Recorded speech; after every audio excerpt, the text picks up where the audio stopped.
Hi friends, ഇന്ന് നമുക്ക് അമൃതം പൊടി ഉപയോഗിച്ച് രുചികരമായിട്ടുള്ള വയണയിലപ്പം എങ്ങനെ തയ്യാറാക്കാൻ നോക്കാം. അതിനായിട്ട് മധുരത്തിന് ആവശ്യത്തിലുള്ള കരിപ്പട്ടി ഞാനിവിടെ ഒരുക്കിയെടുത്തിട്ടുണ്ട്. ശർക്കരയാണെങ്കിലും കുഴപ്പമില്ല.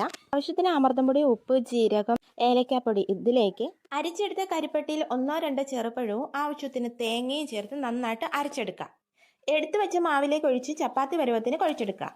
പിന്നെ ഞാൻ ആവശ്യത്തിനുള്ള വയണയില കഴുകി വൃത്തിയാക്കി എടുത്തിട്ടുണ്ട്. ഇലയിലുള്ള വെള്ളം തുടച്ചെടുത്തതിന് ശേഷം ഇലയൊന്ന് കുമ്പിള് കുത്തിയിട്ടെടുക്കാം.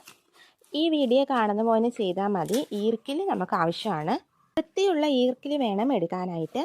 ഇനി കുഴച്ച് വെച്ച മാവ് കുറച്ച് എടുത്ത് ഇതിലേക്ക് വെച്ച് നമുക്ക് ആവി കയറ്റി വേണം വേവിച്ചെടുക്കാൻ. 15 മിനിറ്റ് ആവി കയറ്റി വേവിച്ചെടുത്ത് കഴിഞ്ഞാൽ നമ്മുടെ കുമ്പളയപ്പം ഇവിടെ റെഡിയായി, അല്ലെങ്കിൽ വയണയിലപ്പം എന്നും പറയാം. സാധാരണ രീതിയിൽ ഗോതമ്പൊടി കൊണ്ടാണ് തയ്യാറാക്കാറുള്ളത്. അമൃതം പൊടിയും കൊണ്ടാകുമ്പോൾ കൂടുതൽ ടേസ്റ്റാണ്. അപ്പോൾ മറ്റൊരു വീഡിയോ ആയിട്ട് കാണും വരെ ബായ്.